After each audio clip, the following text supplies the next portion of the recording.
Basically আমার লাইফের প্রথম গিটার দিয়েছিল আমার বাবা। আই ডিসাইডেড আমার একটা সাউন্ড দরকার, then I start making LRB. 2018 সালে 18 অক্টোবর সারা বিশ্বের অগণিত ভক্ত শ্রোতাকে কাঁদিয়ে চলে গেলেন বাংলাদেশের ব্যান্ড সঙ্গীতের এক অগ্রপথিক আইয়ুব বাচ্চু। থমকে গেল এলআরবি ব্যান্ডের পথ চলা। সেই থেকে বাংলাদেশ ব্যান্ড সঙ্গীতে কেটে গেল আইয়ুব বাচ্চুহীন 6টি বছর। এই শূন্যতা পূরণ হওয়ার নয়, তবে আইয়ুব বাচ্চুর ভক্তদের জন্য এলো আনন্দ সংবাদ।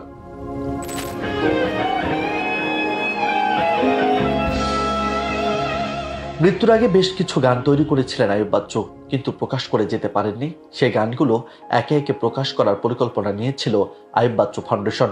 পরিকল্পনার প্রথম গানটি প্রকাশ পেতে যাচ্ছে আগামী 1 ডিসেম্বর। গানটির শিরোনাম ইনবক্স, লিখেছেন নিয়াজ আহমেদ অংশু। সুর ও সঙ্গীত আয়োজনের পাশাপাশি গানটি কণ্ঠ দিয়েছিলেন আইয়ুব বাচ্চু। গানটি প্রকাশ পাচ্ছে ব্যান্ড মিউজিক ডে উপলক্ষে। বাংলাদেশে ব্যান্ড মিউজিক ডে যাত্রা শুরু হয়েছিল আইয়ুব বাচ্চুর উদ্যোগে। দিনটিকে উদযাপন করতে চ্যানেল আইয়ের সঙ্গে যৌথভাবে ব্যান্ড মিউজিক ফেস্টিভ্যাল শুরু করেছিলেন তিনি। এবার নিজের প্রতিষ্ঠিত ব্যান্ড মিউজিক ডেতে প্রকাশ পাচ্ছে আইয়ুব বাচ্চুর অপ্রকাশিত গান ইনবক্স।